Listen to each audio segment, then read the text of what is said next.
बिस्मिल्लाहिर्रहमानिर्रहीम। अस्सलाम वालेकुम नाज़रीन, मैं हूं यासिर रशीद और आप मेरा व्लॉग देख रहे हैं। नाज़रीन, पाकिस्तान मौशी मफलूकुल हाली का शिकार हो चुका है। पाकिस्तान के अंदर किस तरीके से डॉलर बाहर जाता रहा, पाकिस्तान के अंदर मौशी अबतरी की वजूहात क्या हैं, ये अभी तक समझने से ये हुकूमत कासिर है या ये हुकूमत समझना नहीं चाहती। एक बहुत बड़ा स्कैंडल है। अभी इंटरनेशनल मीडिया के ऊपर, नेशनल मीडिया के ऊपर या मकामी मीडिया के ऊपर भी उसका तज़किरा नहीं हुआ। आपको याद होगा मेरे माजी के व्लॉग्स के अंदर बेशुमार ये इंफॉर्मेशंस थी कि चमन बॉर्डर से और तूरखम बॉर्डर से अफगानिस्तान में किस तरीके से डॉलर मुंतकिल होता रहा। सितम ज़रीफी तो ये है कि अब अफगानिस्तान की करेंसी भी पाकिस्तान से बुलंद हो चुकी है। वो अफगानिस्तान के जहां पर डॉलर पाकिस्तान से मुंतकिल होकर गया है, अब वहां की करेंसी पाकिस्तान की करेंसी से ज्यादा मजबूत है। ये हमारे लिए एक बहुत बड़ा अलमिया है। हमारी पोर्ट के ऊपर कब्रिस्तान बन गया कंटेनर्स का, लेकिन एलसीज ना खुलने की वजह से लोगों को जितना नुकसान हुआ है उसका जितना भी अंदाजा लगा लिया जाए कम है। लेकिन अब बड़ी खबर यह है कि एक मोहतात अंदाजे के मुताबिक बात कर रहा हूं, तकरीबन 200 से 300 खाली कंटेनर जो है वो बंदरगाह से चोरी हो चुके हैं। ये अभी 4 दिन पहले की बात है, लेकिन ये किसी बड़े मीडिया की खबर जीनत नहीं बनी। शायद इसके पीछे मफादात होंगे, शायद इसके पीछे वो कार्टलाइजेशन वाला माफिया मौजूद होगा कि जिसके बाद किसी की सकत नहीं होगी इसके ऊपर बात करने के लिए। शायद बहुत से लोगों का इसका रोजगार चलने का एक मौका मौजूद होगा कि इतनी अफरा तफरी के अंदर, इतनी हिजानी कैफियत के अंदर कि जब लोगों को अपनी पड़ी हुई है, जब कारोबार डूब रहे हैं, आप एक चीज की खरीदारी करते थे, आप एक गाड़ी बाहर से मंगवाते थे अपने रॉ मटेरियल की, वो 3 करोड़ में पहले आती थी, तो अब जाके वो 5 करोड़ में आ रही है। लेकिन उसके खर्च के ऊपर आपको उतना भी पैसा वापस नहीं मिलेगा जितनी लागत आपके ऊपर आ चुकी है। शायद इसी अफरा तफरी का कोई फायदा उठा रहा है। याद रखिए कि इसी अफरा तफरी का फायदा वो कुव्वतें भी उठाएंगी जो खुदा न खास्ता पाकिस्तान में इस्तेहकाम के दर पे होंगी, कि पाकिस्तान में किसी तरीके से इस्तेहकाम ना सके।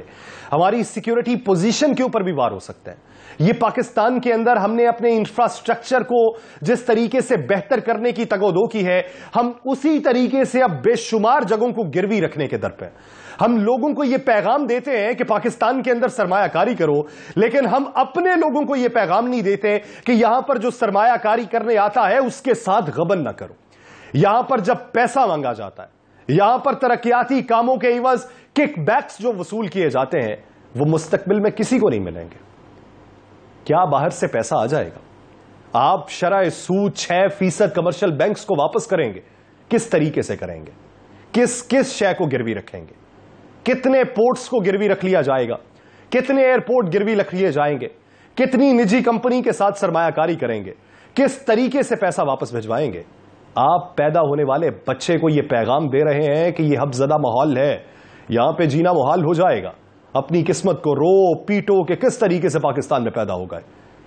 क्या अपने सांस की बहाली के लिए, क्या अपनी औलाद के ख्वाबों की तकमील के लिए, क्या अपने कारोबार को परवान चढ़ाने के लिए, क्या अपने बच्चों को 2 वक्त का खाना खिलाने के लिए, क्या अपने बूढ़े वालिदैन के लिए कुछ आसाइशें पैदा करने के लिए, क्या अपने करियर पे लगे हुए धब्बों को खत्म करने के लिए कोई ना सोचे कि पाकिस्तान में रहते हुए बेहतरी होगी? आपने एक ऐसा माहौल पाकिस्तान के अंदर बना दिया है जिससे चोरी चकारी एक आसान काम हो चुका है। पाकिस्तान के अंदर क्राइम इंडेक्स में पिछले दिनों 12% इजाफा हुआ है। मजमूई तौर पे क्राइम इंडेक्स की शरह 33% तक पहुंच चुकी है। यह उन मुआशरों में होता है जहां पे कहत साली ने जन्म ले लिया हो। यह उन मुआशरों में होता है जहां पे आईनो कानून की पामाली किसी के लिए कोई बड़ी बात ना हो। यह उन ममालिक में होता है जहां पर हर कोई बिकता हो। उन ममालिक में होता है जहां पर अपनी पैदावार कम हो और दूसरों पर इन्हसार हो, तो वहां पर दीवारें फलांगी जाती हैं और दूसरों के घरों पर डाके डाले जाते हैं। आपने पाकिस्तान के अंदर ऐसा माहौल बनाया। पाकिस्तान का सफेद पोश तबका किसी के आगे फरियाद रसी नहीं कर सकता। आप चौक चौराहों में जाके देखें, आपको गदा घरों के साथ दीगर ऐसे कई अफराद खड़े हुए दिखाई देंगे जो सिर्फ हाथ बांधे हुए हैं, अपने सर को झुकाए हुए हैं, किसी के आगे अपनी जबान नहीं खोल सकते। क्या बताएंगे कि घर का किराया नहीं अदा कर सकता? क्या बताएंगे कि अपने बच्चों को पढ़ा नहीं सकता? क्या बताएंगे कि 2 वक्त की रोटी नहीं खा सकता? कितने लोगों को सड़कों पर लाएंगे? कितने लोगों को मुखालिफ करेंगे? आप तो साहूकार थे, आप ही जीरक सियासतदान थे। آپ ہی کو تجربہ کاری آتی تھی اور آپ کا مد مخالف جو کھڑا تھا اس کی پوری ٹیم نا تجربہ کار تھی. لیکن پوری ٹیم جو نا تجربہ کار تھی اس کے دور کے اندر پاکستان میں کس حد تک سرمایہ کاری تھی اور آپ کے دور میں کس حد تک سرمایہ کاری ہوئی. آپ نے ایل سیز نہ کھلنے کا ڈھنڈورا پیٹا اور دنیا کو پیغام دیا کہ ہم نے ایک ڈیفالٹ زدہ ملک ہے. اب آپ آ کے یہ پیغام دیتے ہیں کہ اپوزیشن پاکستان کو ڈیفالٹ کرنا چاہتی. خواجہ آصف کا تعلق اپوزیشن سے ہے. آپ کے دیگر پاکستان پیپلز پارٹی کے جو رہنما بوانگے دولت باتیں کرتے ہیں کہ پاکستان کی معیشت کو ہم نہیں سنبھال سکے, وہ اپوزیشن سے ہیں. آپ کے جتنے بھی اتحادی اس وقت خیبر پختونخوا میں بیٹھے ہیں وہ اپوزیشن سے ہیں. آپ کے بلوچستان میں اتحادی جو بیٹھے ہوئے ہیں, جو آپ کے سامنے فریاد رسی لے کر پہنچتے ہیں, وہ اپوزیشن سے ہیں. ایم کیو ایم جو کراچی کے اندر ڈھنڈورا پیٹتی رہتی ہے اور یہ کہتی ہے کہ پاکستان پیپلز پارٹی نے ہمارے ساتھ باریک کام کر دیا, کیا وہ اپوزیشن سے ہے؟ کیا بی این پی کی مخالفت کو برداشت کرتے ہوئے آپ نے گورنر بلوچستان لگا دیا, وہ اپوزیشن سے تھا؟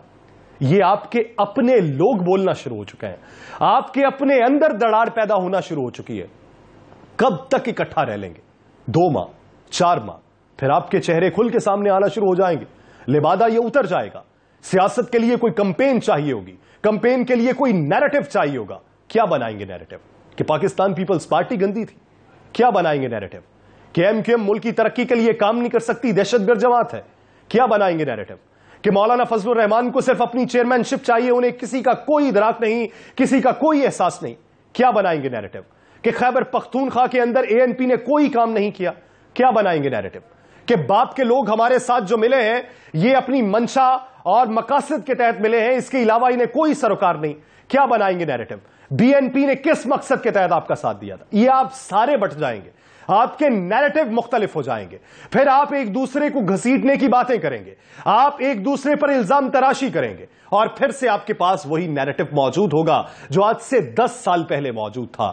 قبروں کی سیاست ہوگی, سڑکوں کی سیاست ہوگی, نالوں کی سیاست ہوگی, بریانی کی سیاست ہوگی, دیگوں کی سیاست ہوگی, برادری کی سیاست ہوگی. کیا یہی سیاست پاکستان کے اندر باقی رہے گی؟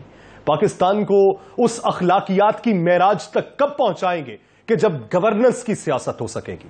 کب پہنچائیں گے جب کرپشن زدہ شخص کا چہرہ کسی دوسرے کے سامنے دکھائی نہیں دے گا؟